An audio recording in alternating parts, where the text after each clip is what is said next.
Good evening, everyone, and welcome back to the July 8th organizational and general business meeting of the Hyde Park Central School District. Until a board president is elected later on the agenda, it is the district clerk's responsibility to preside over the meeting. So may I please have a motion to close executive session? Second. Any discussion?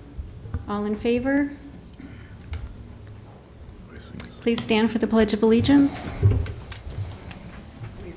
I pledge allegiance to the flag of the United States of America and to the republic for which it stands, one nation, under God, indivisible, with liberty and justice for all. Second. Wait just a second. Mm-hmm. Man, this is slow today. There we go.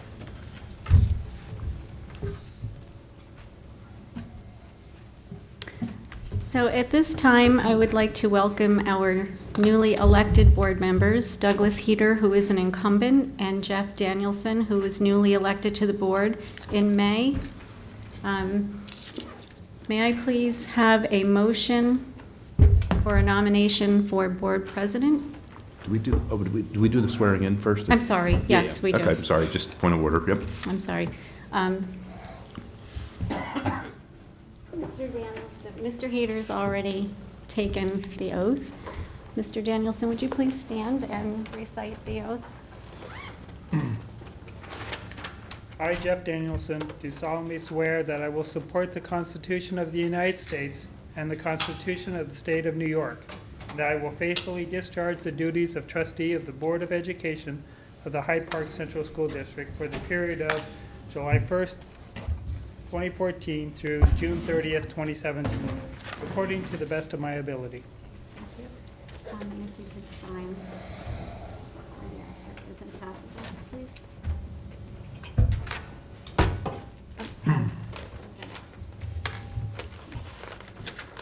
Okay, so now I will take nominations for board president. I would nominate Doug Heater for board president. A second. Oh, as a point of order, I don't believe you need a second.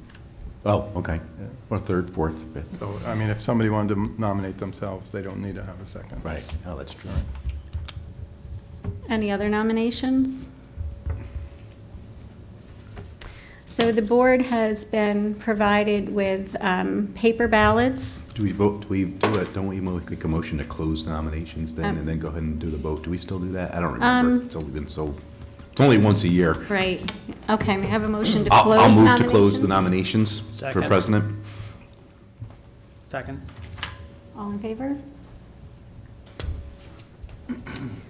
So if you could please use the blue form and then pass it to me, record your vote.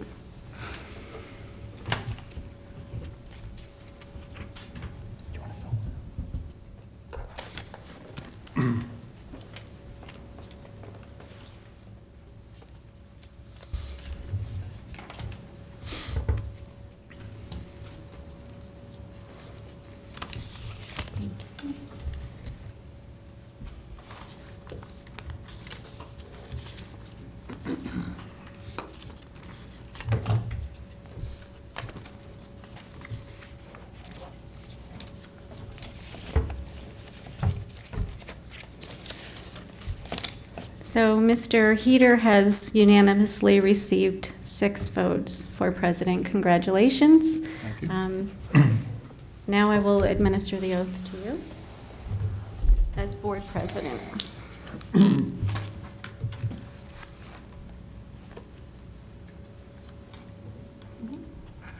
I, Douglas Heater, do solemnly swear that I will support the Constitution of the United States and the Constitution of the State of New York, and that I will faithfully discharge the duties of President of the Board of Education of the Hyde Park Central School District for the 2014-15 school year. No, right here. You can sit down. I will just work. Use my own pen. And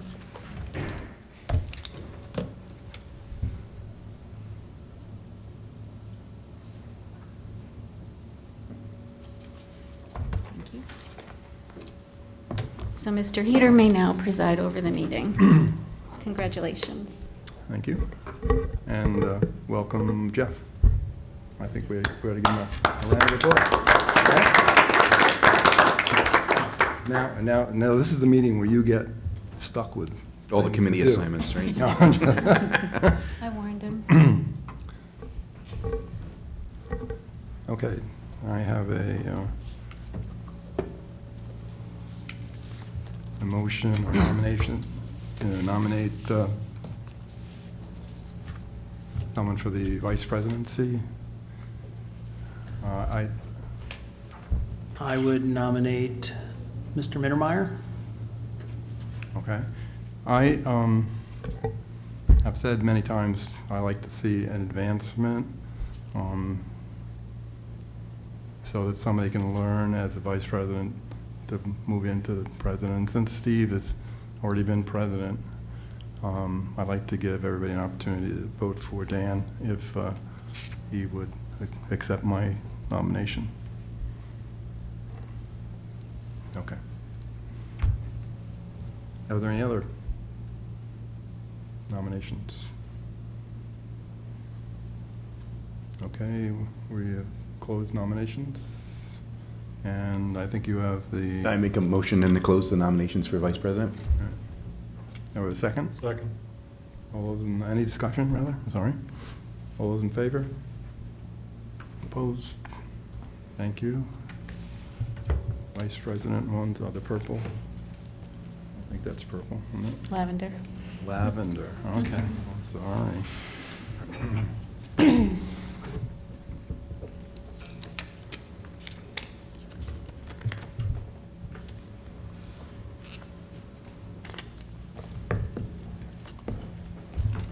Oh, do I get to do it? Yes. Okay. Let's see, we need 4 votes, right? Majority, not a majority of the people here, or do we need 4 votes? We need 4. 4, okay. Majority of the full board.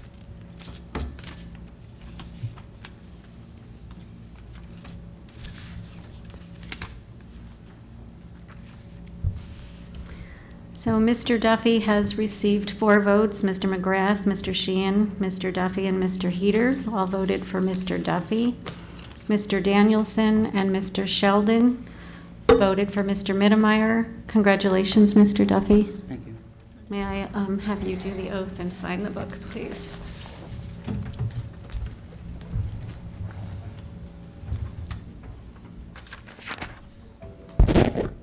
I, Dan Duffy, do solemnly swear that I will support the Constitution of the United States and the Constitution of the State of New York, and that I will faithfully discharge the duties of Vice President of the Board of Education of the Hyde Park Central School District for the 2014-2015 school year, according to the best of my ability.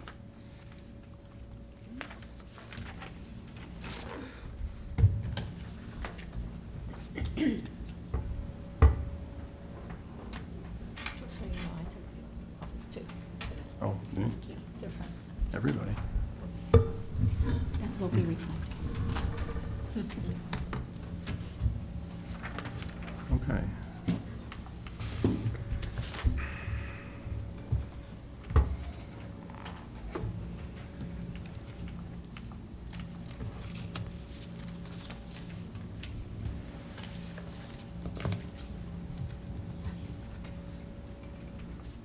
Let's see, I'm going to skip one. I have a motion to adopt the agenda for tonight's meeting. So moved. Second? Any discussion? All in favor? Thank you. I have a motion for the consent agenda for organizational business matters as listed in great detail in the agenda. In times go past for you, Jeff, we've actually gone through all of these one by one, and then we were here forever. And this speeds things up quite a bit. So, I have a motion and a second. So moved. Yeah, all right. Second? Any discussion? Yeah, I just have a quick question. Okay. And it's not a criticism, it's just, as I guess, what does a nurse practitioner do? Because that's a pretty high salary. I mean, fairly regular work with us? I mean, that's almost a full-time well, I know it's probably not a good full-time salary, but compared to what some of our school nurses make, it's comes close, and I just didn't know what kind of hours that individual puts in. You know, What page are you on? It's under the approve appointments, so the nurse practitioner gets appointed for $27,916 for the Page year. 4. Yeah. I can't tell because I'm looking I'm not in the printout, I'm looking on the screen here. So, I mean, I'm voting for it, but I just wanted to know what kind of hours this individual puts in considering the dollar amount that we're paying. I don't know, but I can, you do know the difference between a nurse and a nurse practitioner. I do, yeah, it's like almost like a physician. Do they do sports physicals, is that, and other school physicals? And so there's probably, I assume, a lot of hours throughout the year? I can, Yeah, I'm just curious, it just seems, you know, Particularly during the summer season, Yeah. and it starts the sports Or- season, she quite often will do most of the, Right, I would say The in physicals. lieu of Okay. a doctor doing it. Yeah. Because they can. right, okay. I just didn't know what kind of volume of work we get for $28,000 almost, so that's all I was curious about, that's all. I know that our football team has close to 200 participants, all told, all Mhm. levels, so just that alone is a number of, Yeah, okay. I can get you further detail. Yeah, just curious, it's not Yes. gonna change my vote, I'm gonna vote yes, I just Yep. I just can wanna get you a kinda greater know level of what we detail. get at, because I don't, it's only the last couple of years I think we've appointed one, so I just didn't know what we're getting for that, so. Okay. Use this one? Thank you, Steve. Excusez-moi. Doug, you want to comment on the change to the audit committee? Is that in here, the audit committee? Yeah, Oh, that's, No, yeah, that's, in no, there too. the charter, is that in here too? The chart. that's what we changed. The charter is, Oh, no, the yeah. charter is in the regular business consent. It's in the consent, but it's In not this one. Oh, okay, In so the we'll next- talk about it later, okay. in the good, next one. Okay, good, I thought so, okay, good. Right. I'm sorry, I'm ready to vote. Now I lost my train of thought. I was going to say something. Must not be important. Okay, all in favor? Opposed? Thank you. And for the audience, this covers from here through page 12.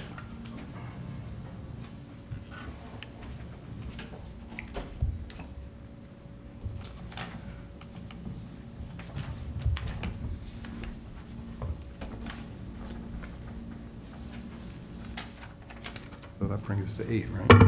Yeah, right. And I have a motion for 8.01, approved meal prices, as So listed moved. in the agenda. So moved? Second. I have to Any ask, discussion? Yeah. I have to Is this ask. the same? Yeah. These are the correct ones? Yeah, Oh, yeah, this time. Okay. Right, Okay. Debbie? We double-checked this one a couple Okay, of good, times. good, good. 3 times, triple-checked, Wayne? For those of you keeping score, last year we missed one little item in it, so it is correct. All in favor? Opposed? Thank you very much. And I have a motion for 802, borrowing a resolution as noted in the agenda. So moved? This has to be a roll call vote. So, Mr. Danielson, as I call off the names, when we do a roll call vote, you just give me your vote. Mr. Duffy? Aye. Mr. Heater? Aye. Mr. McGrath? Mr. Sheehan? Aye. And Mr. Sheldon? Aye. Thank you. Motion carried. I gotta move my cursor down here. And I have a motion for 803, approved terms and conditions of employment for the assistant superintendents and confidential managerial staff. So As moved? listed. Second. Is there any discussion? All those in favor? Opposed? Thank you very much.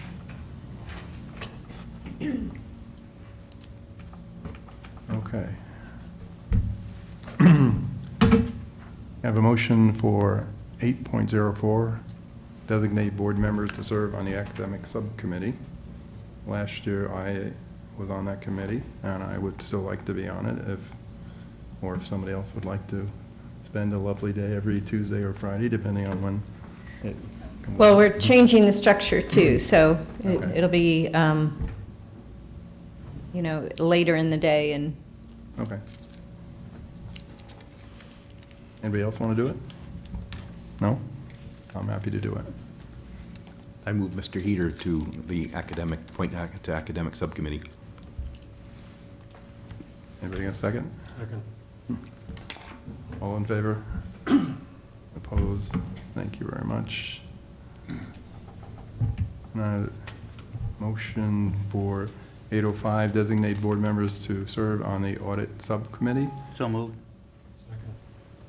Is there any discussion? Last year it was Mr. Duffy, Mr. Sheehan, and myself. I would like to remain. I'd like to remain also. All right, so anybody want? It can only be three of us. Anybody else want? I'll step down. Then I'll stay. Okay.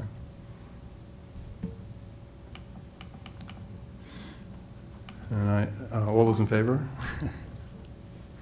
Now, it is my goal this year to get through one meeting without messing up on some item, but we'll see if we can do that. I got a motion for 8.06, designate board members to serve on the policy subcommittee. As listed, well, it's not listed, but we need a motion. So moved. Second? Any discussion? Last year it was myself and Mr. McGrath. I'll try it again. Okay. Anybody else want to be on the policy committee? And seems to be my lifelong activity, but okay, I'll stay on there.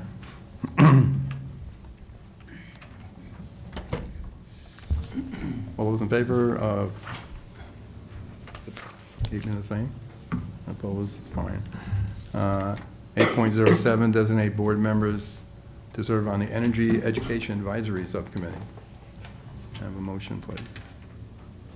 So moved. Second. Any discussion? Last year, it was Mr. McGrath, Mr. Sheldon, and Mr. Watson, who is no longer with us.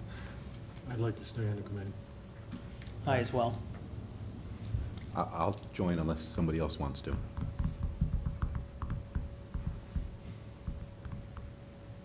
Yeah, you'd be a good choice. Okay. So we have those three people. All those in favor?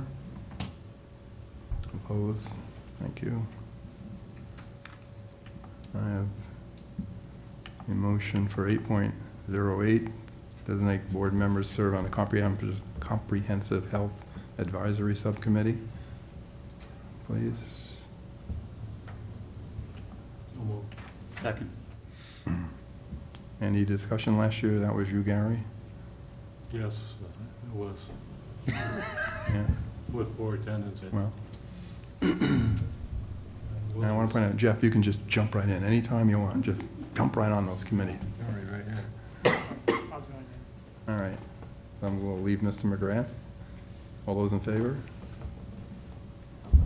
Did you Jeff. say Yes. Mr. Huh? Mr. Danielson's going to take that? You swapped while I was, Yeah. my hearing aid must not be working on this side. It was the tone more than the content. Oh. I wish I could claim something else that was muddling my brain, but I can't. No, so, all those in favor? We did. Thank you. 809, approve membership and designate board members to serve on the Dutchess County School Boards Association. So moved. Second. Any discussion? Last year, that was Mr. Sheldon, and I'd like to say something this time. A long-time Red Hook gentleman was on, Yes. not only the board up there, but also on the School Board Frank Knopfler. Association, Frank Knopfler. Yeah, And he was quite a guy. yeah. He really was. So And unbeknownst to me, he was a PhD, and he was also a Fulbright scholar. Mhm. He never said. Yeah, he never- very, very accomplished person. So anyway, you're going to. I am prepared to Okay. continue in that position, unless someone else is dying for it. All those in favor? Opposed? Thank you. I was really shocked to see that. I know he had been. He had been ill had for a couple number of years. And he had a couple of heart attacks, but he's such a nice guy. Oh, enough of that. I have a motion for 8.10, designate board member to serve as representative for the Facilities Steering Forum. So moved? Second. Any discussion? Last year, that was Mr. McGrath, Mr. Sheldon, and Mr. Watson. I'd like to remain on it. I as well. Anybody else got time for that? No? I think two, they're the most logical two also, so, all in favor? Opposed? Thank you. Oh, almost skipped one there, see, he almost got me. 8.11, designate board member to serve as the government liaison. May I have a motion, please? So moved? Second. Any discussion now? Well, Last year- a couple of thoughts behind that. Last year, both Dan and I were on this, and I don't recall ever doing anything, so I'm wondering why we have this. Well, I think, Well- for example, the Well- meeting you just attended this week, as an Well, example, Normally, the the town of president, Hyde Park. in a negotiation like that, the president's, we had a meeting about the SROs with the town. Dr. Rychek and myself attended. Normally, it's the board president would be involved, but No, I don't necessarily maybe think not. so. I mean, if the board president's really busy, working all the time, and there's a lot going on, somebody, it just so happens to be that you're the Okay. board president, but I think it was somebody who had the interest in the time, and, we kind of thought that you and Dan both are the board leadership, and also Don't go there, Kevin. Don't and go there. enjoying your free time outside of the board activities that you have time I'll to, point to 12 grandchildren. Don't go there. that you had perhaps a little more time to meet with people during the day if necessary. That was the thought. I'm That was the not- thought process last year. I have no problem staying on the board. I don't know, Dan, you I'll back you up. on this thing, but, There you go. all right, we'll keep it then. All in favor? But you're right, you don't do a lot, so No, if you're It's lucky. not, it's like, okay. That Look- wasn't offered to It's one join of you. those, looks good on the resume, you know? Exactly, right. Doug, that wasn't offered to join you on the committee, not just back you up. He's just back. Yeah, yes, I know. You're getting. Too late, we voted already. You're getting an invitation, there's a legislative meeting coming up that they're inviting superintendents and school board members, and I know I can't make it, but if one of the government liaisons, There you so I'll go. forward it to both of you. Perfect. Yeah. Talk about jumping into the Is pit. that, you already sent that to me, is that because I ignored it? That Oh. I know. Sorry. Can I have a motion for 8.12, designate board members to serve on a personnel subcommittee? So moved? Second? I'd like to Discussion. continue. Now, last year was myself, Mr. Sheehan, and Mr. Watson. Yeah, I'd like to continue. I would too, but I'd really like to have three of us because we, I would like to join you. There would you you like go. to be on that one? Great, thank you. All those in favor? Opposed, thank you. Oops. Stop hitting too many times.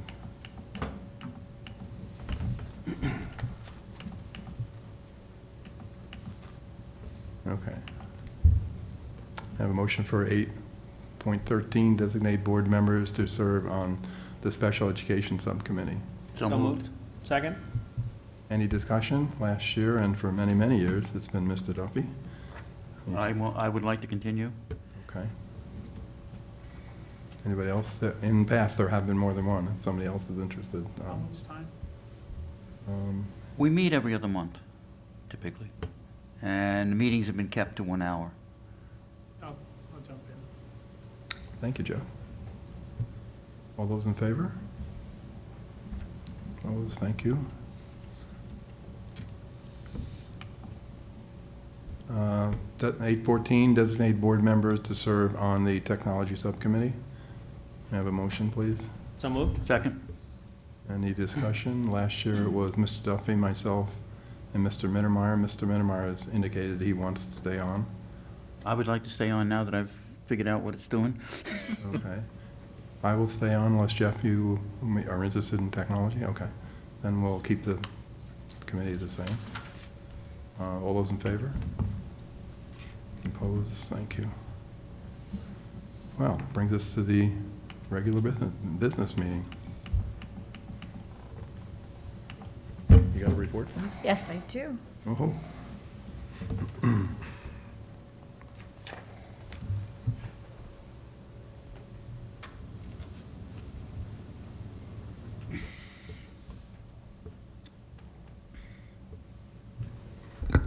Okay, good evening. As per our policy, I don't remember which number, the superintendent gives an annual enrollment update to the Board of Education. So here it is again. No new news. We are still trending downwards at approximately an average of 100 students per year total decrease. We are right now at about 3,680 students, down from about 4,400 in the fall of 2008. The most recent birth data that we have does indicate that the downward spiral will continue. As soon as that's updated, it's not updated every year. Sometimes it is, sometimes it isn't, but we did not receive any new data. I can definitely look to see if they've updated it, but the last time I checked, they hadn't, but we're not expecting any different news other than a decline. Is that true, Greer? Based on the commercials we've seen during the soccer tournament, we should expect a market increase. I don't know. Technically, all of our schools are under capacity, but as we learned through the enrollment study, capacity accounts for number of students and number of classrooms, and our world has changed since capacity was defined. And certainly, we have a lot of services that we provide, and it's better if we provide them in rooms that are not closets. So we do utilize all of our spaces to provide services. Also, since the capacity of a school building was defined, we do have state legislation as well as our own desire to provide remediation in the form of academic intervention services for students who need that, and that also requires that we have space. The next steps, again, we've been talking about this for transparency and future planning. We will budget in the upcoming school year. We will put in the budget to conduct another enrollment study. We will reconvene the committee toward the end of the year to start discussing that, knowing that the study will be conducted in the 2015-16 year. Another thing to keep in mind is that since the closing of Hyde Park Elementary, if you recall, we have returned many of our special education students back to their home district, and we are educating them here. Not only is it appropriate to educate students in their home district, they get a better education, they are close to home, they are in part of what we consider the least restrictive environment, and in a building with their peers. In addition to all of the academic gains of bringing our own students back home, that was a cost savings to the district of $1.1 or $1.2 million. So our cost to send these students out of district exceeds $1 million. So even though when we bring them back, we had to hire teachers and teaching assistants, the savings is still over $1 million for us to do it, the net savings. So what will be different in this study is that we now have 5 less classrooms to look at. And certainly any other considerations that the committee determines to look at, whether it's redistricting or grade level configurations, will be at least considered in the process. Oops, I hit the wrong button. Again, this is a slide that we put together last year. We still adhere to this. We want to stay ahead of the curve. We want to stay on top of rumor control. At one point this year, I had to very specifically say that Ralph R. Smith would be open in the 14-15 school year because that rumor was rampant for a while. There were people that really were convinced we were closing a school this year, and that was not true. We need to stay on top of the economic forecast. Not much change there. The housing market, again, for Hyde Park, unfortunately, not a lot of change there. No significant increases in sales or building new homes or any new developments. Private and parochial enrollment remains strong in Hyde Park, and both of our parochial schools have remained open. We are always happy about that. They provide a service to the community, and they literally had to jump through some hoops to remain open, so they remain open and doing what is best for our students. So those are our overarching lenses that we use to look at our enrollment. Last year we said we wanted to identify what we value, and that remains true, that we feel we do not want to put students that need support services in closets or on stages or in back rooms or to receive those services.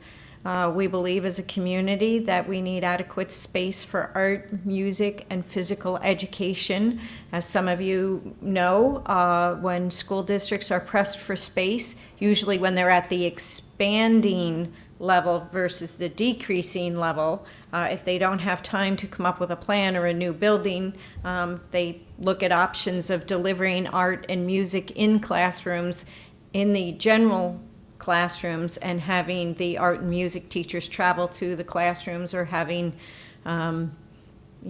less adequate spaces. But our schools were designed for music classes, physical education classes, and art classes, and that we want to maintain that as long as possible.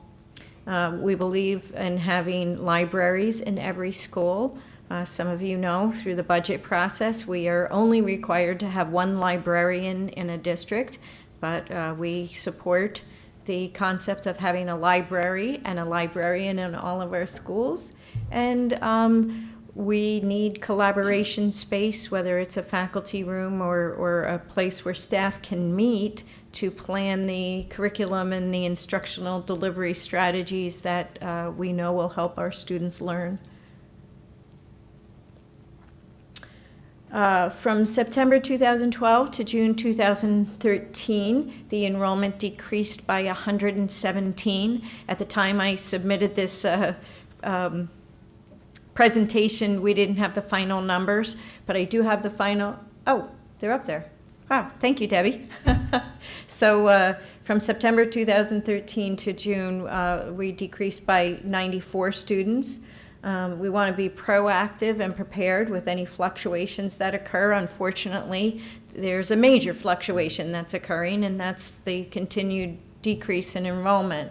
And we want the process to be as transparent and open as possible. So that is our enrollment update. Any question? Yeah, I had a couple, maybe it's 1 or 2 questions about the birth rate data. Your graph shows 2007, 8, 9, 10, and 11. So is that the year of birth, or is that the year that they enter school? What is that? Birth, I believe. It's the birth. It's the birth. Yeah. Okay. And it's a complicated formula, and it's provided by the county. I will call them again to see when they're going to update the next one. Yeah, I would think, is 12 and 13? They're usually 2 years out. There's usually a Like, lag time, okay. so. I would just also like to see, how does, if you go back historically, how does birth rate data turn into enrollment, kindergarten enrollment? Yes, You know, that's. trying to look at trending, I mean, because it's up and down, but it's not as significant of a drop as what we've seen in enrollment in the last 5 years. Yeah, So- and in the last enrollment and capacity study, there is a graph, because there is a formula. I don't do the formula, that the consultant does the formula, but there is a formula that calculates the correlation between the live birth and then the kindergarten enrollment. And in most cases, it's fairly accurate. I would have to go back, but I think there's a widening gap even there. But that is part of the enrollment study. When you say it's a formula, is there another element to it other than simply a parallel percentage, or is, have they, can they? Yeah, I think they have some. Algorithm that goes into, okay. I'd be interested in seeing more detail at some point. I could get that, yeah, Okay. absolutely. Great. Now, are they able to break it down by the school district boundaries as opposed to the town boundaries? I believe it's by school district. All right. That's how we get it. Do we know the approximate number of students enrolled in our parochial schools? Off the top of my head, no, that is part of what we do in the study. Because in our last study, we took both enrollments of St. Peter's and Regina Coeli and calculated the number of students, if both schools were to close simultaneously, our ability to absorb them. And from our last study, the answer was yes. Even with closing Hyde Park Elementary, if both the parochial schools were to close, we could absorb them with our existing space. So the parochial school numbers are definitely part of the study. Yeah, Gary, not all parochial students live in the Right. Right, living in Hyde Park. Hyde Park, so you can't take the number of Yeah. students. No, but they know which district each one of them are Oh, coming then- from, so they can tell us. They tell us directly. Yeah, we certainly only used in our enrollment study our students. We didn't take their total number. We used only the ones in our district. Well, I suggest the majority of them are from Hyde Park. I wouldn't know. Yeah, Regina Coeli, yes. St. Peter's, maybe not so much. less so, yeah. Now, Greer, the principal at Regina Coeli has left or is leaving. Oh, I Have we- didn't know that. Have we Yeah, made she retired. arrangements? We need to make sure we establish contacts to make sure we can, when the new principal is announced, that we can make contacts and continue our relationship. Absolutely, absolutely. So, congratulations to Eileen. She's a former North Park principal, and I remember, as part of my entry plan, going to visit Ms. Cairns and having a wonderful conversation with her and hearing her story that she went over there to help them out for a couple of weeks or months, and now it's 7 years later or something like that. So, yes, I'll be sure to contact her and stay in close touch with Regina Coeli to welcome the new principal. I think the other thing that we have to really keep track of is if the economy does improve and they start building, that psychiatric property could be hundreds of houses if it gets done, and that's almost a school in its own, in its own, and it's in that corner down there. So it'll be difficult as far as busing them to our current schools. I think that's the big Megillah, the big gorilla in the room, is if that ever expands. Even if we have the capacity, the busing is going to be just a nightmare. Yeah, well, it's relatively, We're going to move lots of people from Violet Avenue up, but we'll have to ship people up. yeah. Well, I mean, just looking at our boundary lines now, some of them are, don't make perfect sense. So, Strange, yeah. that is always a consideration should something like that happen, is at what point do you redistrict to have it make sense?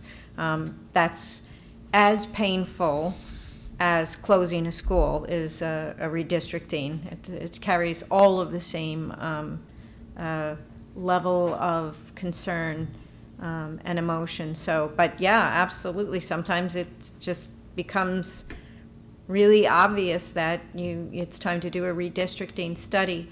And during the last enrollment study, we do reach out to all of the other towns and entities to determine, are they any further along in the progress or plans? Has anybody purchased the land, and, as they shovel in the ground or about to happen? And that's part of the study as well, because that would have a significant impact on our district, unless they made it a senior citizen residence. Greer, do you keep track of homeschooling parents too? We do have a homeschool that's coordinated in the Office of Instruction, and yeah, that's a growing number as well. And if anybody would like, well, I'm taking notes, so, we can include that number. Okay, any other questions? The only comment I'd make is, we'll have to kind of watch carefully as the year progresses, and, we want to, because we're talking about doing an enrollment study, in 15, 16, which is now another year away. So we'll have to kind of, watch carefully the developments of the year, whatever they may be, and, if we find ourselves, we want to kind of, have potentially move that up, if, not necessarily into this year, although if there's money to be, had, it might be a possibility, but at least to get started on it sooner than later, and not well into the school year, because if things start changing direction and we have to start making decisions, I don't think we want to be backed into a corner based on the timing of the study. The more more time people have to digest it, the better it is for everybody. So, Well, I think that's why reconvening the committees would be a key thing, and we have to have that done, so that people are talking about it now, even, what kind of study we want, who we want, we should get input from the committee, not only of us administrators, but community members as well. Yeah, and our last committee had representatives from, at least they were invited, but we had a large number of community representatives, and everyone from the Historical Society to parents to the town planning board. So we pretty much sent out invitations to all of the organizations in our community and asked for representatives for the committee, and we had a great response. I see some of them here in the room. I see several of them here in the room. Yes. And so we will extend that invitation again and get that input. Now, Greer, in the past, CORE has been able to provide us with information on the nature of the causes for some fairly high percentage of the students moving in and out of the district. I think that might be significant information to project, to be aware of in case there is a trend developing that is not as obvious looking overall. Yeah, that was part of my question was, and this last couple of years declines. What's the breakdown? Is it? I know it's the first enrollments for the kindergartners. Is there more in the high school than others? Or is it spread out? It's a decline in the lower grades. Lower grades? Not feeding into. So starting at 6th grade, our classes are smaller and smaller at the elementary level. It's a decline in people either moving to the community or staying in the community to have their families. So as call them as the bubble of large enrollment or a certain number of enrollment moves through our system, we don't have an equal number of students coming up. I spoke to two principals today that, well, one today and one last week, that we know that when we do kindergarten registration, it's not a real number because we certainly get a number of students that, don't register when it's time to register. It's when it gets closer to school, they register. But even so, the numbers are alarmingly low. The other thing that I know, for example, North Park, I was talking to Lisa Heck today, and so some of her kindergarten numbers are low, and she knows that, that's not a real number because some will register later on in the summer or when it gets closer to school. But even so, it was low even for this period of time. So, that was interesting. She has a pretty good handle on the number of students that have exited because they've moved away, and knows that those pretty much replace themselves because as they move out of their residence, other people move in and, typically move in with children if they're family homes. But we do have, a number of rental properties in our district that, kind of people exit and then other people enter, but we've got a pretty good handle on that. But it's the numbers coming in overall that are low. I think that it'd be good for the community to understand.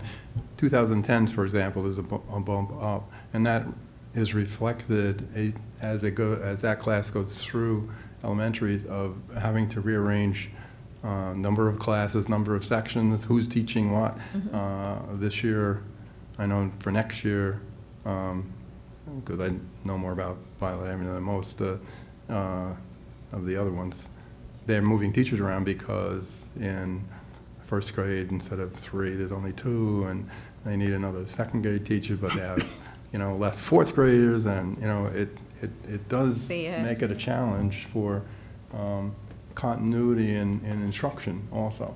Yeah. Because the The teachers are section changing. counts change, sure. Yeah. Yeah. So, Yeah, and just as an aside there.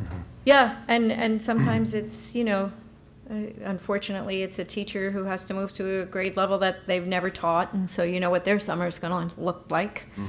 So, yes, so to be continued. Great. Any other questions? Can we move on to 10.02, Unified Sign Project Update? Wayne?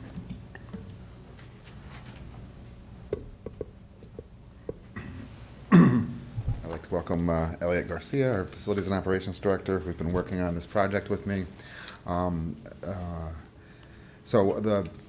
thought it was important because there's been some time that's gone by since since the board had voted on the approval of this vendor and contract and what was going on. But since then, we learned a lot of things, and we're working together with the town, zoning board, planning board, and that's in 3 different towns, as you see on the next slide. We have signs in Hyde Park, Pleasant Valley, and Poughkeepsie. So in addition to the town approvals needed, the sign for FDR is on property that doesn't belong to the district. So Elliot, when we get to that slide, has been pretty close with that information, and I appreciate that. So all the permits for Hyde Park locations have been submitted. We've been working with the zoning director, and the town has reviewed them. The town has asked that we consider what's called a Monroe Balancing Act, which is basically a 9-point item, it's like form in lieu of going through the zoning process. And we're waiting on that, and that Monroe action is with our legal counsel at this point in time. So that's where that stands. The town of Pleasant Valley, the sign application was submitted and reviewed. They love the design and unanimously recommended sign approval. So next it goes, I believe on Thursday of this week, it goes to their zoning board for approval.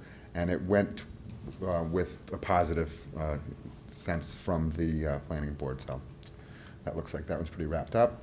The town of Poughkeepsie, our sign contractor contacted the town of Poughkeepsie zoning department, and they do not require an application. They love the sign, and looking forward to that installation at Violet Avenue School, and we're approved to move forward at that location. So this is where it gets a little informational with regards to DOT and DEC, and thankfully our sign designer and Elliot have been working closely on making sure that we're doing exactly what we need to do on the FDR sign property, so I'll let you take over here. Good evening, everybody. Essentially, we have a multi-agency situation. We have, our existing sign is on a DOT property. That DOT property is adjacent to DEC protected land.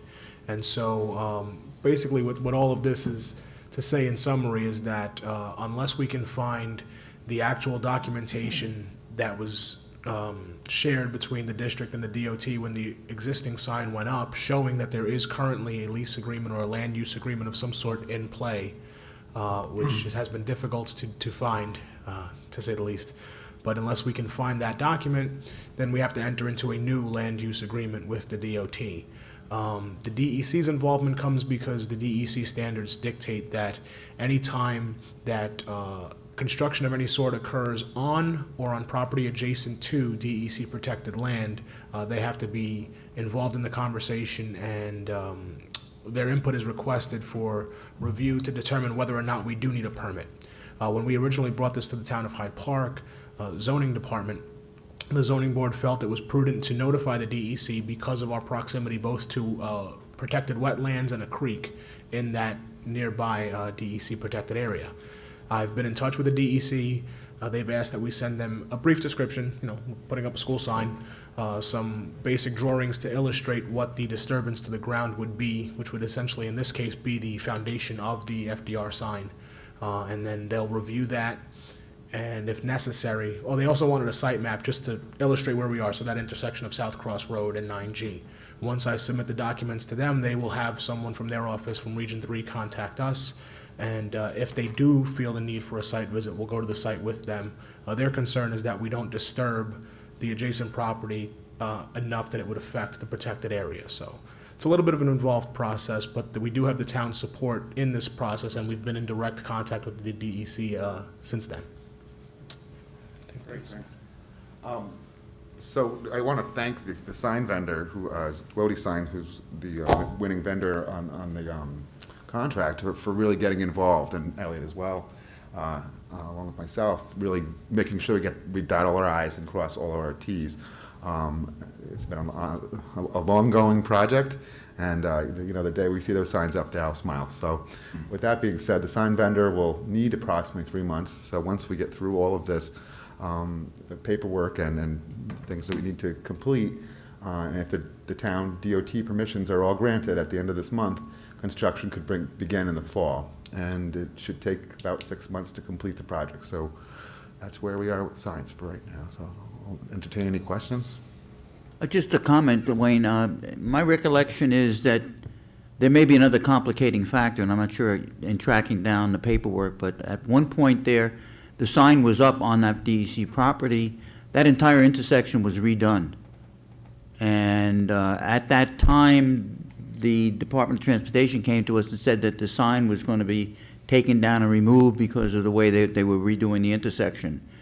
To our surprise, when they were all done with the revamping of the intersection, the sign was still there, although I believe they actually paid us for the sign. They purchased the sign from us, but then left it there, and I'm not sure what arrangement was made after that to allow us to continue the use of the sign, since they didn't physically remove it or take it down as part of the reconstruction of the intersection. So Is that when they did the traffic light as well? yeah, Is it all tied together? that intersection and the traffic light and stuff, that got See, a little I'm muddied trying up. to remember how the sign originally got out there, and it's going so far back, and I know It was done, I know it was done by Doug Wolliver's Dan class. Wolliver. They did designs and stuff like that. I actually physically went out there and built it, but how they, or what arrangements were made for See, that property, I don't know. and I I- don't I- remember what was out there before. Well, we had a small sign, but there's and I don't want to mention a name because I'm hesitant to, because I'm not sure I have my story straight. I have a recollection that I thought that property was originally owned by an individual landowner who gave us permission. And something tells me the state probably came in with eminent domain as part of the intersection improvements. And that, so that I don't think we just squatted on state land and plopped a sign there. I think we had a right to be there, and I think the property may have changed hands, with as part of the intersection job, and we just kind of got lost in the shuffle. So it's, may take some digging here, take some digging with the DOT, but that's my recollection. Yeah, mine also. Somebody might want to take a look through the Dutchess County Property Office and see, did somebody else own that property? And when it changed hands and went to the state? Because that thing wasn't always DEC state protected land either.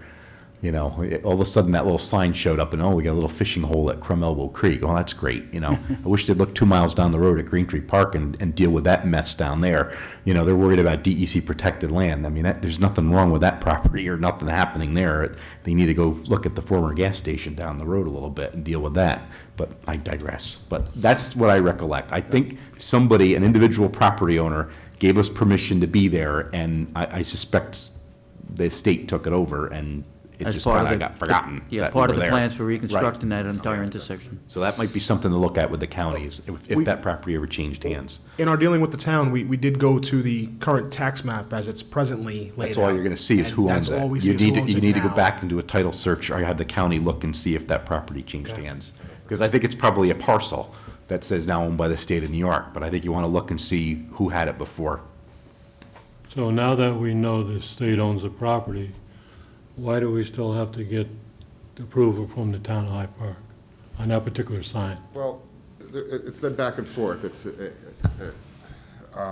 We initially worked together with the planning board, and since the project was bid out and approved by the board, the zoning board had some questions, and we had several meetings with the town to come to a place where, and the visual environment group was there as well, with, just giving feedback and concerns, with regards to Hyde Park. We want to keep it looking, Hyde Park-like, so we're all kind of like working together to make sure that all our things are taken care of. So with the town of Hyde Park, it's mainly the design of the sign rather than It's the not land necess- it sits on.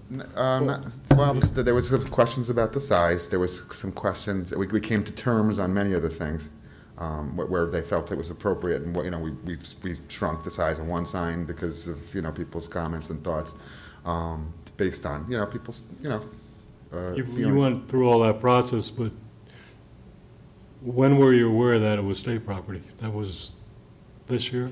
Oh, we thought that work had been done, but it hadn't. Yeah, okay. So Under different. I'm wondering if that's going to delay the project. Then to approve this, then you have to go to the DOT and you can't go before that? Well, the DOT wants the verified design in place before we approach them for a land use permit. Essentially, they don't want us to go to them and say, can we use your land to put up a 10-foot sign, if then we negotiate with the town and it becomes an 8-foot sign or a 12-foot sign, Oh, vice versa. design is the key. So the design is key, and my understanding is that the Monroe Balancing Act's intent is to decipher and come to agreement between municipalities when questions like this come into that gray area between who owns it and who has the purview to oversee it.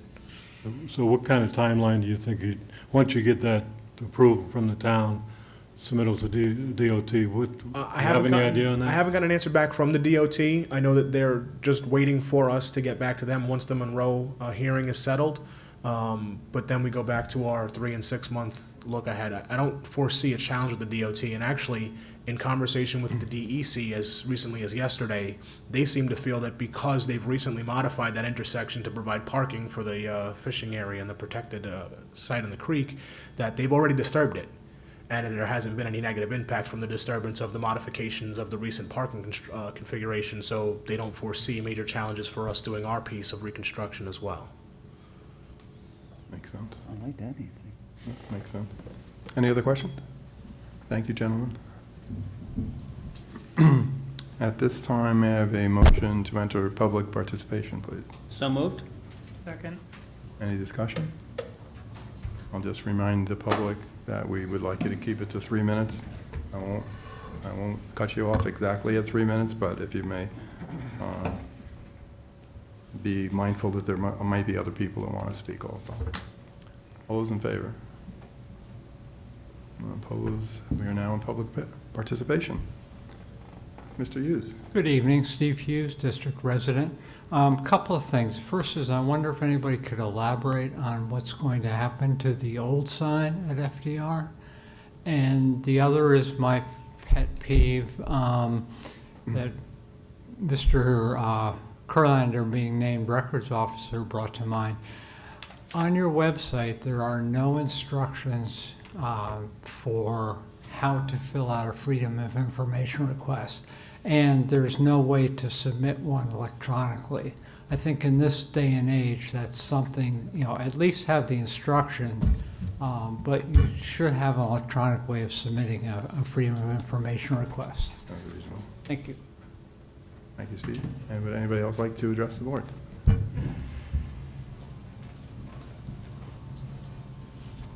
No? John Bickford, district resident on Rogers Road. I would like to remind my neighbor that he was talking earlier about items for his resume. When our kids are growing up, we talk about the items that they can put on their college applications. And once they graduate from college, they're working on their resumes. I hate to say it, Doug, I can't speak for you, but I'm working on my obituary. I'm going to stick IBM for as much money as I can. I'm not planning on dying. No, I'm not either, but I'm just looking at the items to put in the obituary. I'd just like to talk to the signs for a moment, if I might. I like the idea of unity. I think that signs are very important on the schools, and I think knowing what's coming up in activities and posting those things out where the public can see them is very good. However, they have to be updated. Unlike one school in this district that still had October announcements up in January, if you don't update them occasionally, they're useless and they're nothing more than an eyesore. So I would just comment that they need to be used. But the other extreme of that is overuse. I had the opportunity today, completely unexpectedly, to drive by the sign down at Ketchum, and I couldn't understand as I was coming around the corner headed eastbound on Myers Corners Road. I couldn't understand why the traffic was going so slow. Well, it turns out that everybody and his brother's going slow, looking to see who graduated and where they're going to school, and they're tying up the intersection. They're pulling off. In fact, I stopped on the way back and took a couple pictures of it. It's a nice looking sign. I can't argue that. It's got nice information potential on the sign. But I got to tell you, that one's a traffic hazard. And it's a traffic hazard not because of the sign, but because of the way the sign is used. And it really bothers me. I stopped, I got out of the car, I was taking a picture, and as I was taking the picture, I saw 2 near accidents. I saw probably about a dozen cars decide to make a left, go into the school parking lot, go around a circle or something down at the end of the lot and come back out, going very slowly. I mean, it's an unnecessary situation. So I would hope that you and the town can come to some agreements on use restrictions on that, and changing a sign every 30 seconds, or I think it's more like every 10 or 15 seconds on that sign, is just absolutely out of control. Now, I understand that the town may be able to put usage restrictions on there, and that's great, but that brings up another problem. What happens, you have the first person there that knows the usage restrictions, and then a year later, you've got a change in personnel, and all of a sudden the usage restrictions are forgotten.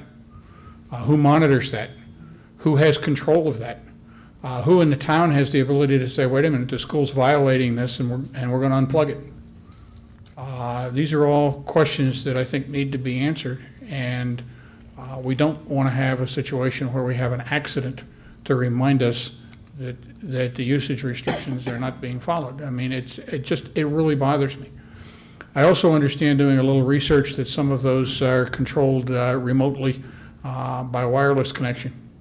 That's just inviting somebody to come along, and we all know that we've got some pretty sharp kids in our district, courtesy of school district, many of whom probably have the ability to hack some of those systems.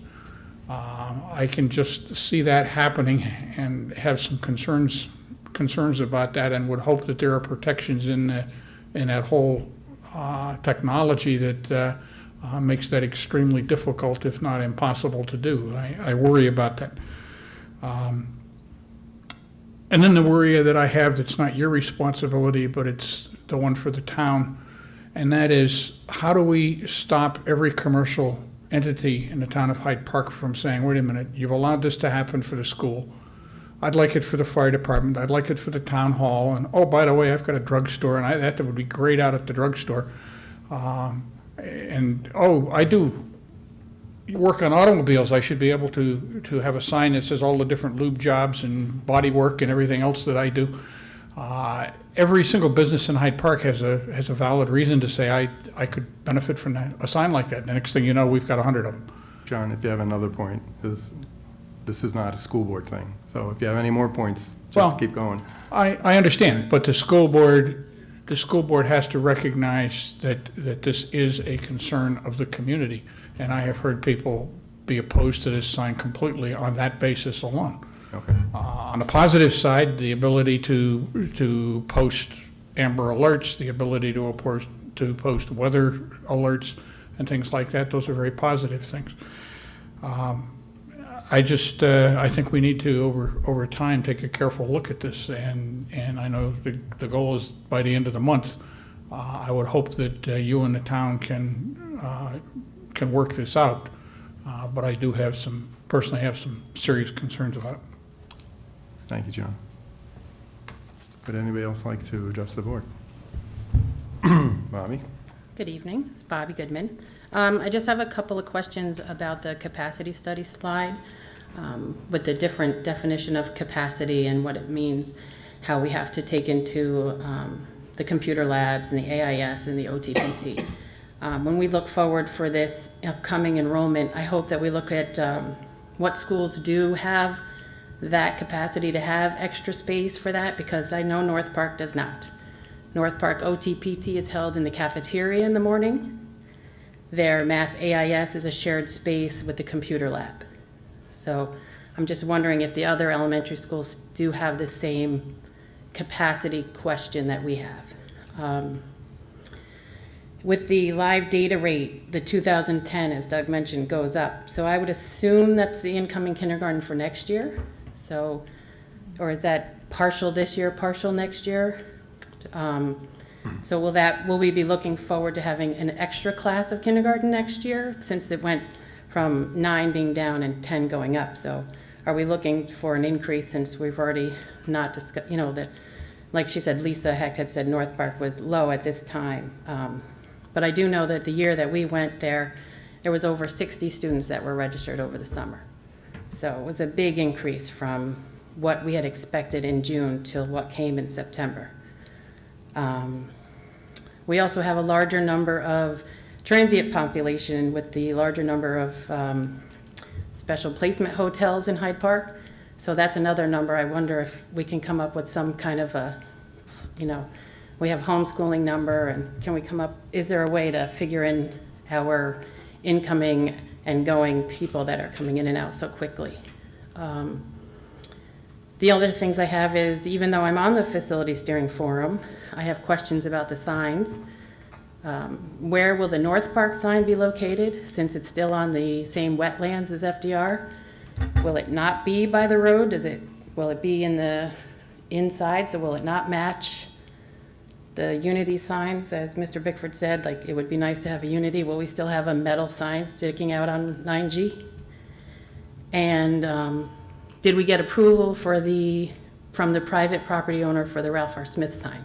I know that was another question that was brought up at facilities, but we haven't talked about the signs in so long. I don't know if those answers came up. The other question was, are we moving forward with an electronic sign at Haviland? Because that was not discussed at facilities either. So, thank you. Thank you, Bobby. Anybody else like to address the board?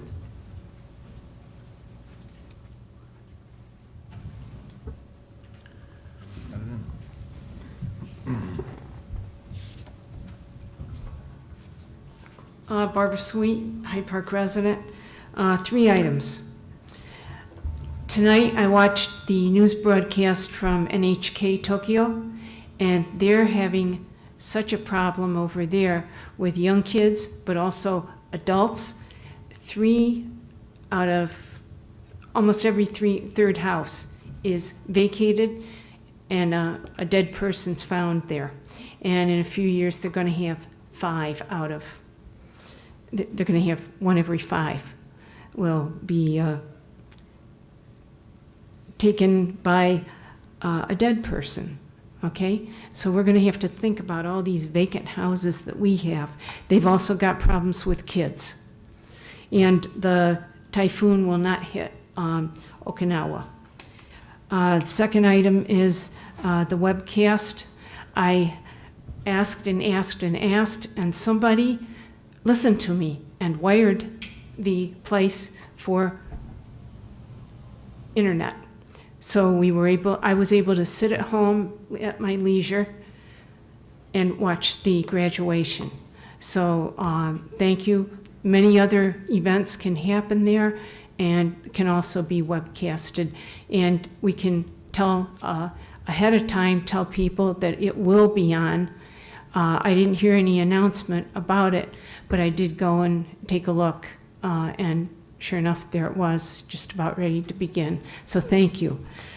Somebody listened to my comment. My third one has to do with the district signs. I'll read this rather than try and speak it. The schools, like businesses, want to get their message out and believe that large, eye-catching signs are the way to do this. But as a community, we need to take a broader view in the collective impact of the proliferation of signs, each competing with each other. Hyde Park is a town rich in history, and it depends on history for its tourism industry. Indeed, Hyde Park is the center of tourism for Dutchess County. The schools themselves are historic buildings. Therefore, any signs added should complement the historic character of the schools. The schools also need to consider the effectiveness of the sign as well.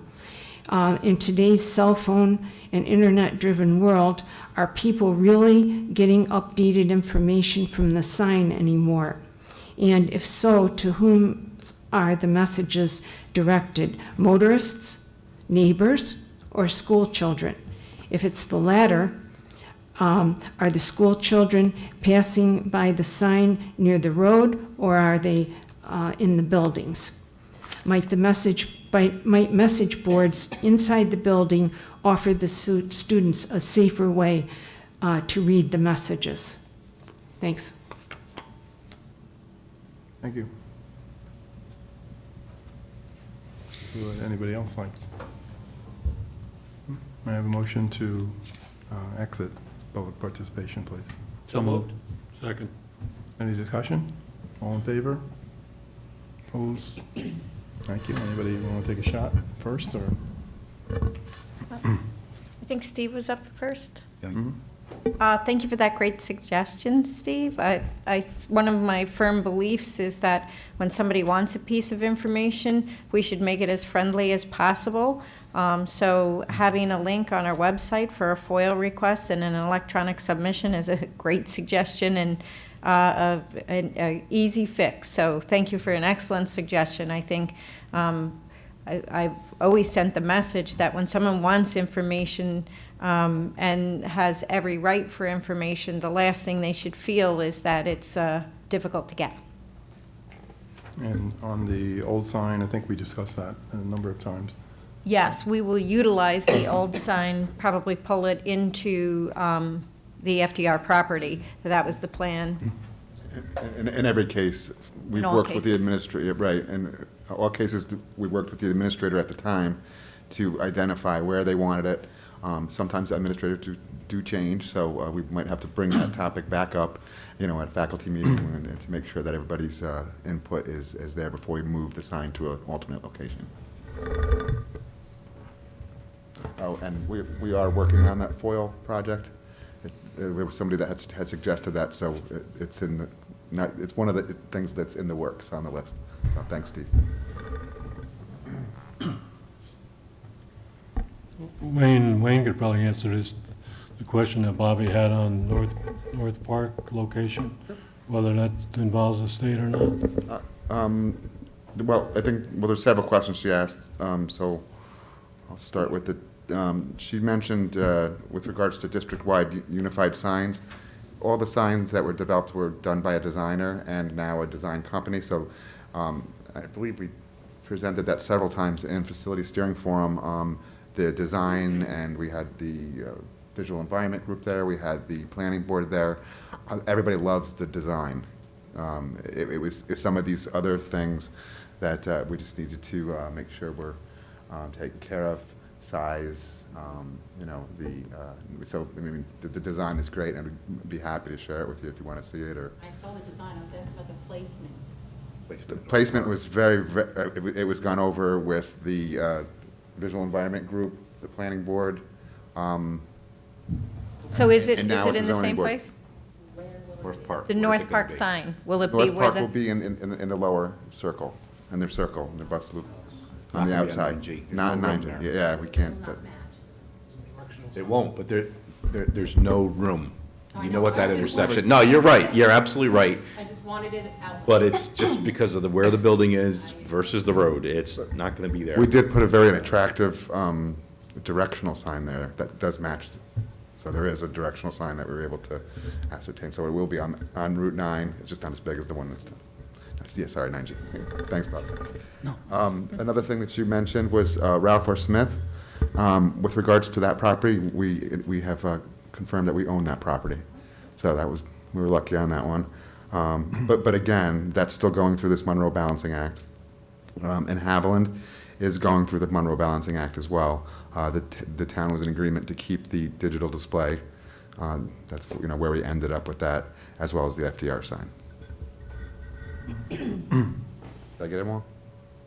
Well, I was going to take a whack at Mr. Bickford's, although I don't think he'll be happy, because we're still under negotiations on the terms, conditions, size, all kinds of different things right now. So I would be hesitant. Yeah, I would be hesitant to say what we're talking about because it may change. So, but yes, we are dealing with that. We're trying to come up with a reasonable compromise between what the town wants and what we think it should be.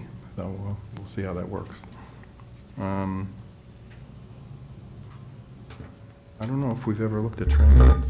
Have we looked at transients? Getting to Bobby's, that's an interesting question. Yeah, I know Lisa has a very close relationship with the owners and frequently makes home visits when necessary. So, but as far as data, I don't know if we looked at that as a discrete entity. It was now a couple of years since the study, but we can definitely throw that in the mix. Let's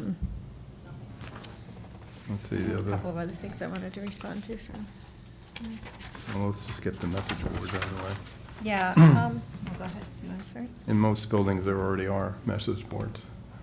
And you might be surprised to find out that they're a source of controversy. Some people don't like them, or some people think they're a frivolous expense. So they are in most buildings, and the plans are for them to be in all buildings, I believe. It's been a discretionary expense by the building principal for most buildings. Most students like them. The rest, I don't know, you can handle them. I have more signed ones if you want me to finish. Yeah, I have a couple signed ones, so. Okay. John, you mentioned with regards to sign use, I take the example of the track and field. Much work has been done the whole year as it was been constructed to change.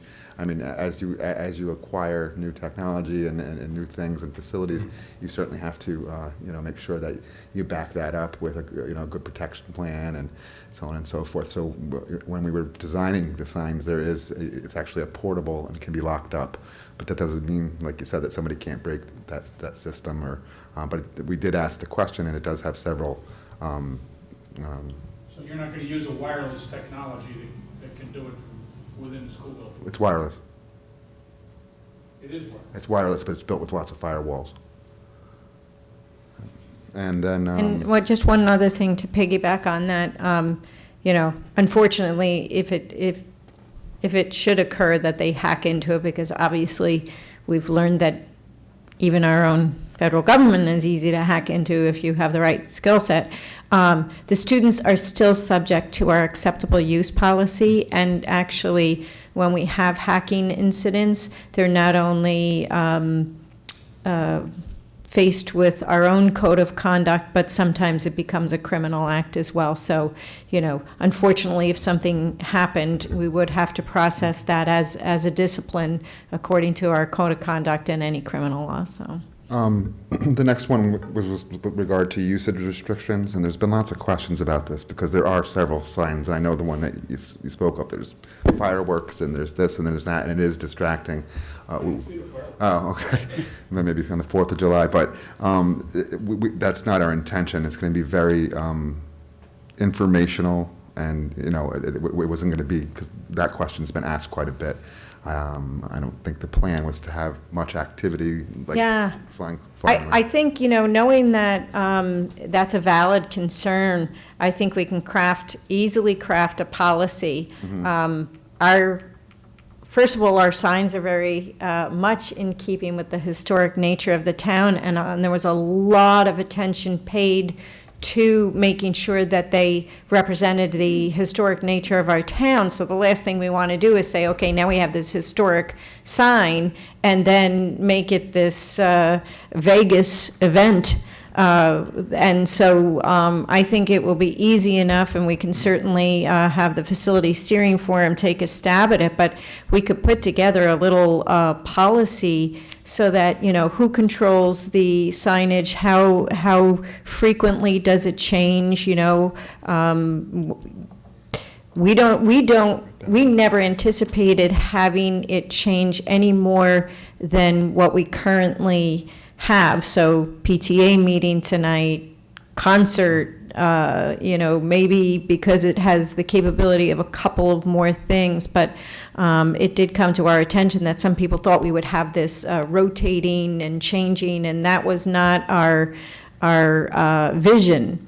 And we also feel strongly that that is not in keeping with the town. So I think knowing that, the people in the town might change, the people in the district might change, I think it's worth leaving a legacy about what's our position about the use of our signs in our school district, both from a safety perspective as well as from a visual. And I think that's easy enough to do, and would certainly allay any fears that people have, and put some controls in place. I know that the people directly across the street from Haviland were certainly concerned that their sleep might be affected by a sign that was going to be flashing all night long. And I thought, oh my goodness, if that's what I thought was going to happen, I might be concerned as well. So I think that we should get together and put some of our thoughts down on paper, because these are certainly beautiful, historic looking signs in keeping with the rest of our community, and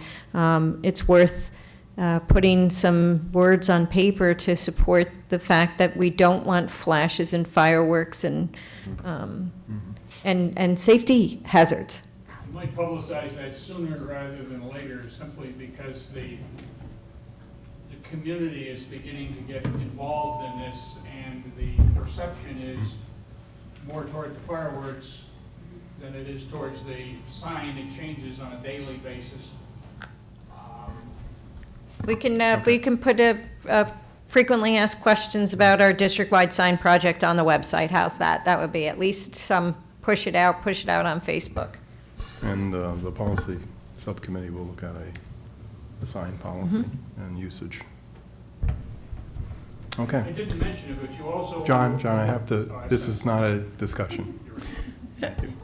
I just want to make a comment. I mean, this sign project has been around longer than most of us have been, and it looks like it's going to finally get done. And I think that, you know, they're good-looking signs. I mean, it's moving forward, and I think that it's a good thing for the district. I think a lesson learned here is we've got good people speaking out, expressing concerns about a project that's taken this long. And I don't know what the answer is. I don't know what the solution is.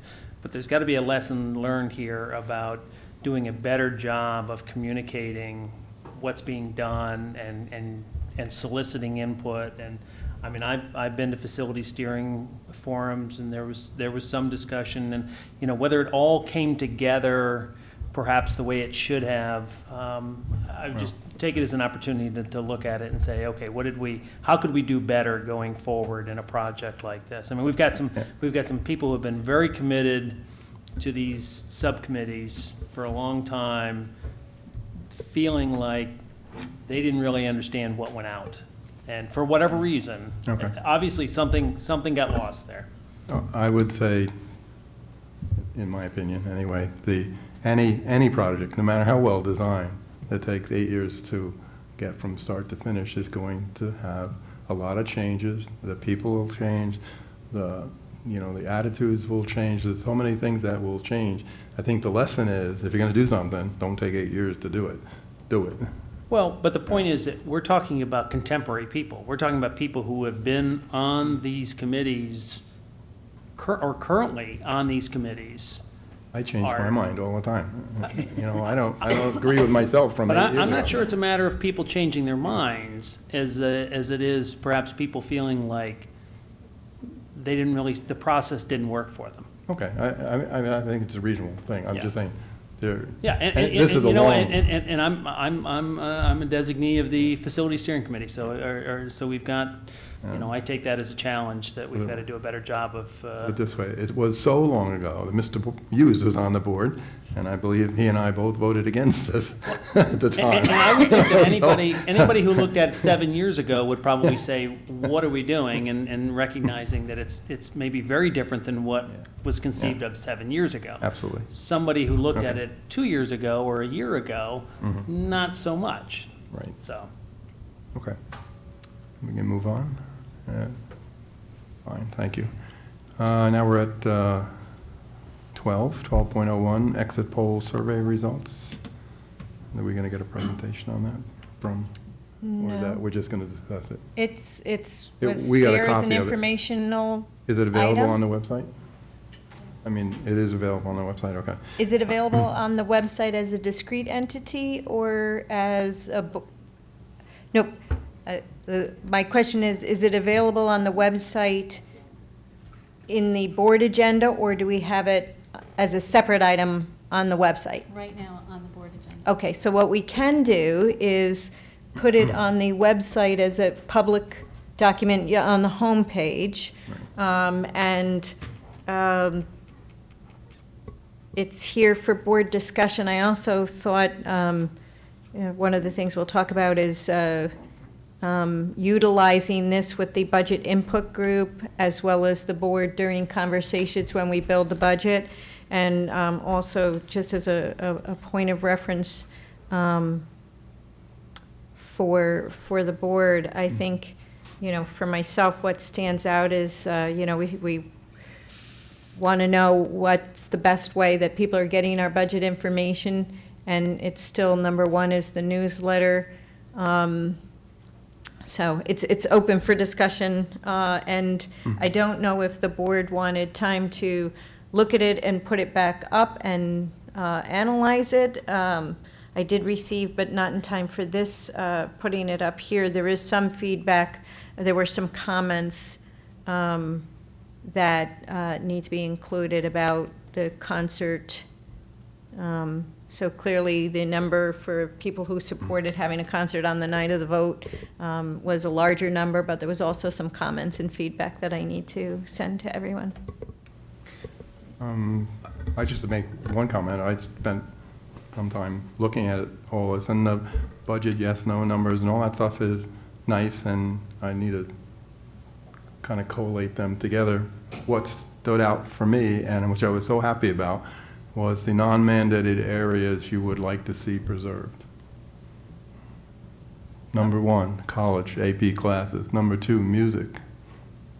Number 3, honors. Number 4, art. Number 5, extracurricular activities. And I think that's, for me, those are the best answers I could have got for that. I'm very, very pleased because I think the advanced classes are absolutely critical, and music and art is as well. So, Yeah, that's the part probably that got me. that's probably the most revealing thing to me. I wasn't really particularly surprised by the results based on just the results of the vote, so the exit poll didn't really surprise me.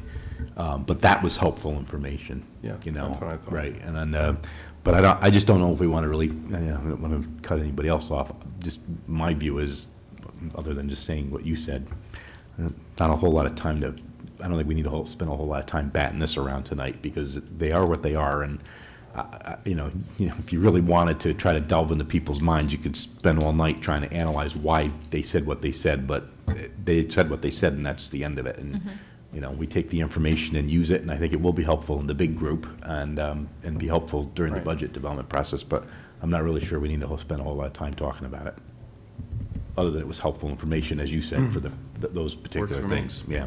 Anybody else? But I would encourage, put it on the I website so just it's think easily Absolutely, accessible. yeah. It absolutely, That I would it agree was with, yeah. encouraging, and I think the exit poll itself perhaps will grow to get us more of that kind of information. So I think it's a very useful tool to have. Yeah. I would just make one comment on the presentation of the information. In the package we got, there are about 5 charts that occur right after enumerating the numbers that are extremely difficult, if not almost impossible, to keep track of without printing them out, because they're rotated 90 degrees. Oh, yeah, if we can get them maybe And they don't redoing, fit yeah. within the boundary of the top to the bottom of the page, at least on my iPad, Right. so I had the same problem. it became aggravating to the point where I Gave up. You go like this, Dan. You- dwindled my attention span to the point where I went and got a coffee, I think. Well, we'll fix that before we put it up. Okay, now we're up to item 13, consent agenda for the regular business. I'll move the consent agenda. Second. Any discussion? Kevin, you want to talk about the audit committee? Oh, yeah, I'm sorry, that's, You're the president. no, is that here? No, that's not, that's under new business, isn't it? That's in there. Wait that a minute, I'm business? sorry. Oh, no, that's the Hold on. claims order. That's the claims order. No, that's, Oh. we're good. Uh, Where the heck is the, What are we looking? it was up in the other one. Hold on. We'll might talk have- about it in a second. Charter, The charter, yeah, we're, 7.16. 7 oh, that was in the first one, and it slipped Okay. my mind, so we'll cover that later, as discussion. Okay. Any other discussion? All those in favor? Just one quick question. Cora, on the personnel matters, I see there were several appointments of teachers replacing retirements. Is there any quick update you can give us on how successful we have been in replacing the retirements? Do we have still more hiring to do, or? Sure. It's always a concern, because sometimes we get a quality teacher left with some specific skill set that we find very difficult to fill. Yes, thank you. The one spot that we're still really seeking a qualified applicant for, as you might imagine, is science. We have replaced and hired the math teachers that we needed. We have filled 3 of the special education positions. We've had a couple of recalls in art, technology, and so science is the one kind of line out there. We did have an excellent round of interviews last week when Kim Neisel was in district with her team, and they're in the process of conducting reference checks. So we're hopeful and feeling that we're pretty much on target, if not a little bit ahead of where we sometimes are at this point in the summer. So Thank you. we're in good shape. Always good to be in good shape. All those in favor? Opposed? Thank you very much. That moves us down to new business, special ed. So moved. Any discussion? No? I have reviewed the entire packet that we were presented with, and I recommend its adoption. And a quick summary, the packet included 193 meetings, of which 148 came from the CSE. The CPSE had 30-something, and there were some 23,504 presentations. Thank you. All those in favor? Opposed? Thank you. And I have a motion for 1402, consultant agreements to provide special education services, please. So move. Second. Any discussion? All those in favor? Opposed? Thank you. We have a motion for 1403, consultant agreement, CAP, which stands for Council on Addiction Prevention and Education of Dutchess County Incorporated. So moved. Second. Is there any discussion? All those in favor? Opposed? Thank you. I have a, or should we skip the next one? No, okay. Go to, I have a motion for 1404 on the superintendent's contract. So moved. Second? Any discussion? I'd like to point out that as she did last year, she's paying 21% on health benefits. We did give her a raise this year, which is listed in the contract. And all those in favor? Opposed? Thank you.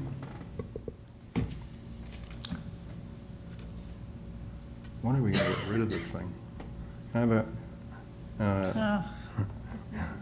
can I have a motion for 1405, contract for excellence, as listed in the agenda?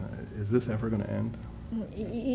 The problem is that it's just something that stays on the books and nobody's removing it from the books. So the regulations remain, and there are several of those, but this one happens to have a lot of public display and voting and hearings, and Okay. it's just such a strange thing. Any other discussion? All right. All those in favor? Opposed? Thank you. I have a motion for 14.06, creation of positions as designated in the agenda. That would be So 5 moved. teaching positions, 1 school nurse, and 1 librarian for the high school summer school program. So moved. Second. Any discussion? All in favor? Opposed? Thank you. I have a motion for 1407, SEQRA, determination, as listed in the agenda. So moved. Second. Any discussion? All those in favor? Opposed? Let me see if I can move my cursor down here. Can I have a motion for 1408, proposition to be presented to the voters as listed in the agenda? Should we do a synopsis on this? Well, yeah, I think we can, we should say something. definitely. I don't want to read the whole thing, but we Yeah, should say no, this is the proposition, and I'd like to recognize that Bill Wisbar from our architectural and engineering firm Tetra Tech is with us tonight, as well as Lou Rodriguez from the Palumbo Group. This resolution is for the heating upgrades at Haviland Middle School. It authorizes us to go out for a public vote. The date set for the public vote is September 30th. The timeline for this would be if we were to receive voter approval this September, the work would be completed by November of 2015.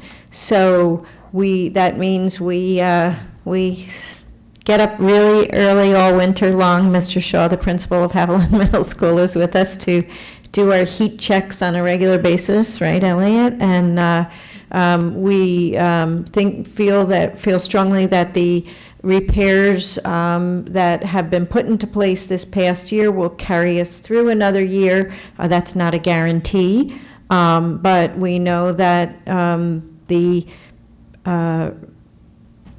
fixing the remainder of the heat system at Haviland Middle School, which was originally proposed as a phase-in, and we did the first phase.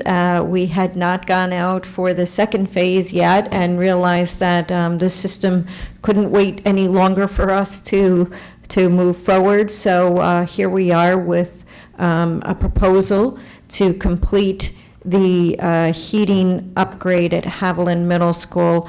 And just to recap, that last year there were times that we had to close Haviland Middle School because the heat was not functioning adequately, and the impact on the building on the days that school was open, we had anywhere from 8 to 16 classrooms that had to be moved on a daily basis to another area in the school, so that students and staff were in appropriately heated classrooms. And I'd like to thank everybody who worked and helped us through this past winter.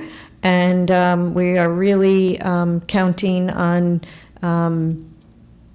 voter authorization to complete this heating project so that we don't put our students and staff in jeopardy of losing school days. So again, we're looking for a September 30th vote.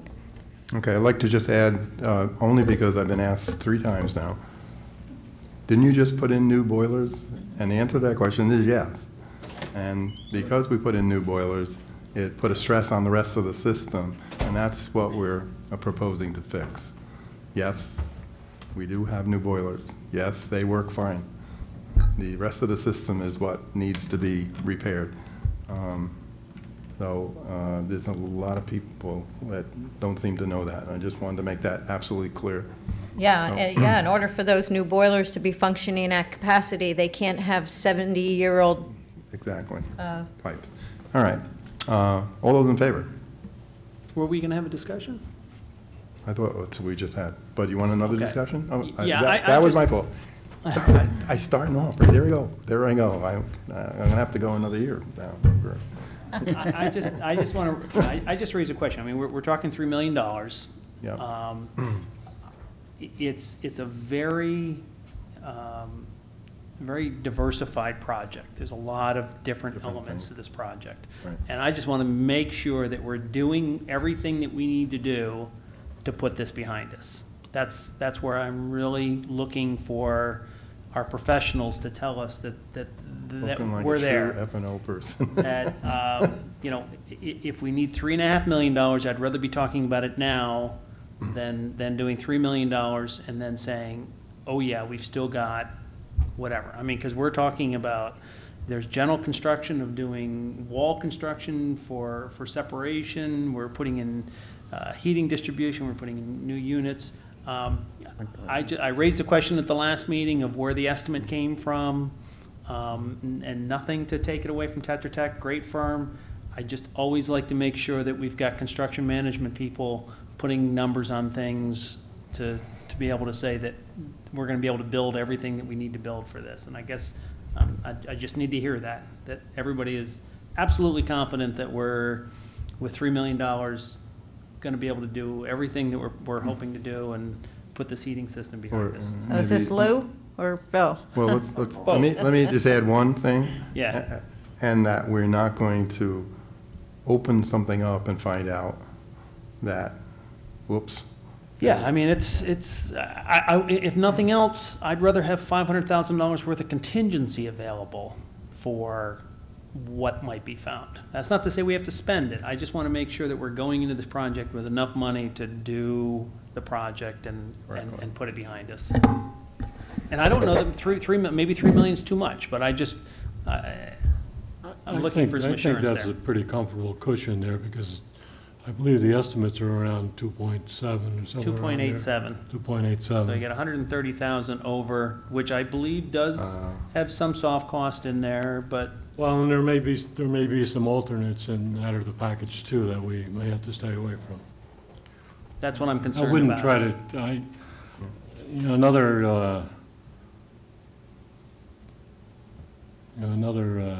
$500,000 is a lot of money to go after, Between the construction managers and the architects, if they're in the business, they gotta be comfortable with the numbers they presented to us.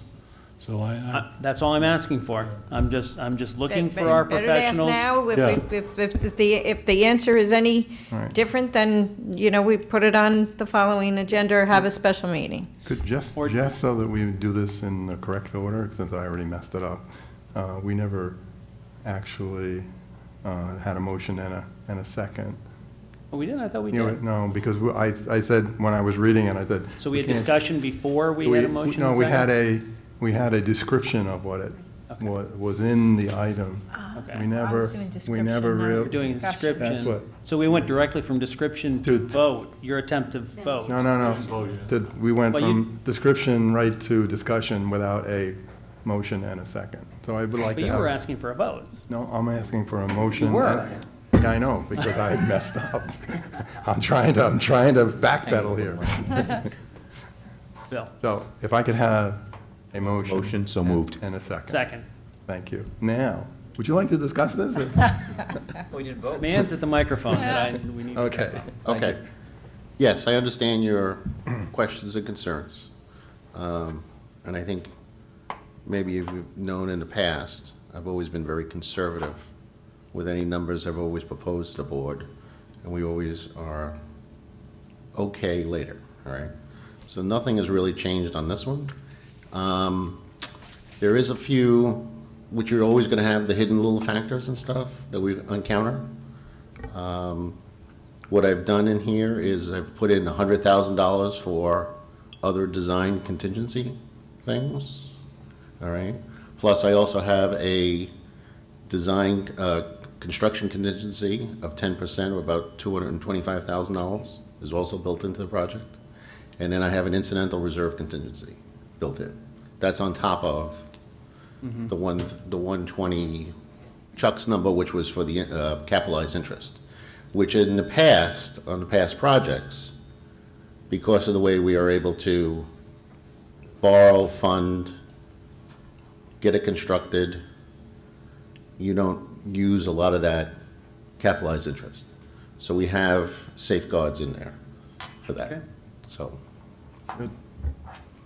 And I think we ought to make it clear, since this is going to be the first time layers are going to be open. The authorization for this is the amount of money we're authorizing, the top number to do it. As we go, if we don't spend all that money, to do anything else would require additional votes. Typically, the money could be not borrowed at the end because we get the job done for $2.7 million instead of 3.2, whatever it is. The remaining money can then be, not actually funded and bonded, because we usually don't bond until the completion of the project. Is that right, Wayne? We've changed our process with that. The state is very good about keeping things a little bit more broad, and that's what I worked on with bond counsel over this week and last week to make sure that it was broad, so that if there are additional monies at the end, we can fix other things later on. But I think people are going to be listening. I think their concern is that we're going to borrow the money, not need it, and then where did it go? I think if you recall, 2 weeks ago when Chuck Bastian was presenting, I recall being on the beach at Ocean Okay. City, Maryland, All so right. I did not hear that conversation. he was talking about how in the beginning phases he does bands Right. All right, for his borrowing. So that's what, as you're saying, helps us that at a later date, as far as you have the bid numbers in, he's using the bands, and then if you have excess funds, at that point, you could make the decision at that point that you want to bond less than the actual thing, because he uses bands. But you need cash up front. Right. That he has to have. So. And for those that don't know what a BAN is, a bond anticipation note's a short-term loan rather than a 15-year construction loan. And that's how you flip it to make it work, so the capitalized interest, whether or not you're going to use some of that or not. So. But I've been approached several times with, what happened? You got it done cheap. Where did that money go type of thing? That's the kind of questions I think people might be asking, so we got to make them aware of it. Sure. But it is capable, I mean, we do have the ability to use that money for other capital work that falls within the description of the resolution, which in this case is going to require it to be, I think, the resolution, I think, identifies it as being Haviland Middle School. Correct. But that, even that utilization typically comes to the board as another vote. Does not have to. Then you can't. I don't believe it has to. Typically, in our district, we've always had the conversation. Right. Like when you did the first phase of the Haviland Right. failed pipes, that was excess funds from the other projects. And then you decided to use that $300,000 and $400,000 towards fixing those pipes that were breaking right away. But I believe the board authorized the use of that money. That's correct. Oh, yeah. Any other questions for Mr. Wisbauer? All right, all those in favor? No, not yet. I'm not done yet. I just want to make a comment. I haven't had a chance to say what I want. You have to speak up, come on. That wasn't unusual. No, just a quick comment, and I'll be voting for this, but just, just as a point of reference, I think we kind of talked about it and touched on it already, but, the community's sitting there and going, why are you doing this in September? And, the reality is, we all know what trouble we faced over the winter. And it took some time to get to the bottom of what needed to be done. You just don't come up with a design for a new heating distribution system in a building like that, and on the back of a napkin, So it did take Bill, some time to, put a plan together after thoroughly analyzing the system and analyzing where the problems were. So while I'm not happy about doing this vote in September, I mean, much rather would have been coupled with a budget vote, so you don't have to have another vote. The reality is we can't wait till May either, because then it's off for another winter. This is about getting it done so that while we will limp through this winter, construction can get started, and we will then have it hopefully ready for next winter. And that's the bottom line. We just wouldn't be able to do that if we had waited till next spring to do this. Oh, no. Yeah, so that's really why, just from the public's point of view, if you're wondering why, a $3 million bond, in September, odd time of year to vote, and, you hear that every once in a while. But under the circumstances last year, we weren't ready to put something together for May. I mean, this stuff happens in the January, February timeframe to get on the ballot for May, and, we would not have made it, and you wouldn't have had an adequate design, or, it would have been a back of the napkin. It's going to cost you $10 million, because that's the best I can guess right now, and that's not where you want to be either, so. That's all right, correct. I'm ready to vote. Okay, well, that's Unless somebody really else has nice. something to That's say. really nice, but I thought since we all talked, I'll give Jeff a shot here if he wants to say something. All right, all those in favor? Opposed? Thank you very much. I may have a motion for 1409 legal notice, So moved. Second. and that is a legal notice for this proposition, right? Any discussion? All in favor? Opposed? Thank you very much. May I have a motion for public participation, please? So moved. Second. Any discussion? All those in favor? We are now in public participation. Would anybody like to address the board?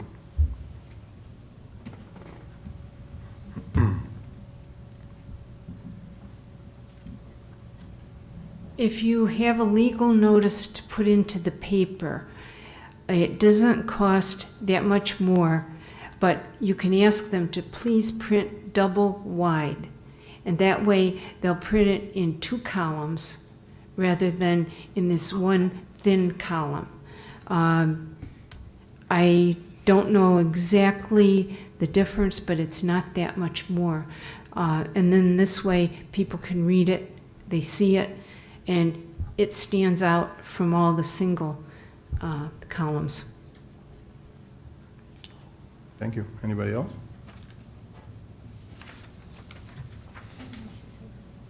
You gonna go for triple columns or? Okay. Hi.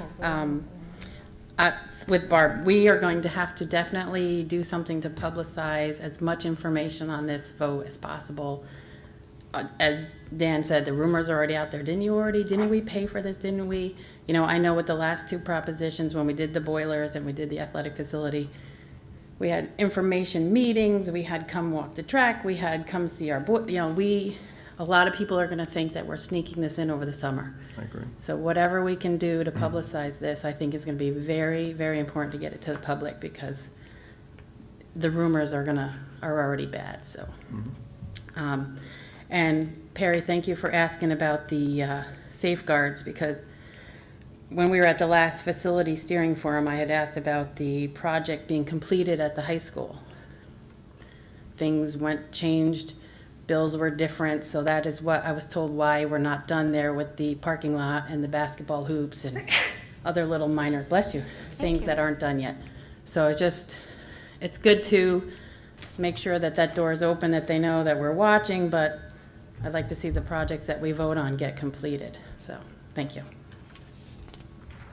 Would anybody else like to address the board? May I have a motion to exit public participation, please? So moved? Second. Any discussion? All in favor? Opposed? Thank you very much. Let me see where we are here. Quick information. The next regular Board of Education meeting will be held on Thursday, August the 28th, at the Administration Building here at 6 o'clock. So that's the summer hours at 6 o'clock and not 7 o'clock. So we did vote on it earlier, but the audit committee charter, that was apparently in the first consent agenda that was so bogged down, and we were going to talk about it. So I'll just quickly talk about it. The audit committee met yesterday to but get the opening interview with the auditors, external auditors, so they can begin their work. They just want to go through their timeline for the annual audit.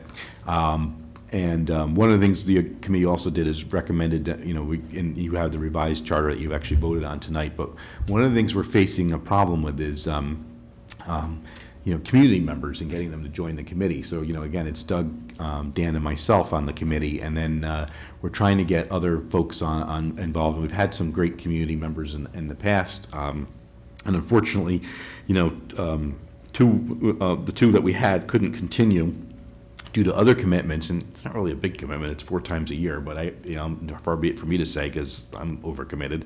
I certainly understand where they're coming from. But what I wanted to just kind of make the point is one of the pieces of language we changed in the charter was that under the membership requirements was that originally the word composition requisite skills, there was a word shall. Committee shall include at least 2 members of the community. We actually changed that last night to may, and that's what you voted on tonight. And I just want to make that clear to you. That was and that's important because may means permissive and shall means you must. And so didn't want to get, you can't beat people over to club and drag them in off the street and tell them they got to become a member of the audit committee. So barring that option, if we can't, we try to solicit, we advertise, and if we can't get members, we didn't want to say, hey, we're in violation of our charter, so. But our preference is? Our preference absolutely is to have community members involved. So for what it's worth, if anybody wants to express an interest, please do. But at least we're not hung up from the charter. We can continue operating, the 3 of us anyway, and we'll be glad to add members if community members are interested. So that's what I wanted to say about that. Thank you. I'm not sure exactly where you snuck that in, but. It was up under the consent for the new. It was where I questioned Yeah, it the the first reorg, time. yeah, exactly, the reorg. And you said, no, it's down below. I guess I did say we didn't need another executive session, okay. Any other matters that anybody else wants to bring up? This is a new item on the board agenda that we, shall we say the clerk and I discussed that it might be a good thing to have an open section in case something comes up. I guess I'll ask for a motion to adjourn. So moved? Second. Any discussion? All in favor? Thank you very much. And thanks for everybody for coming.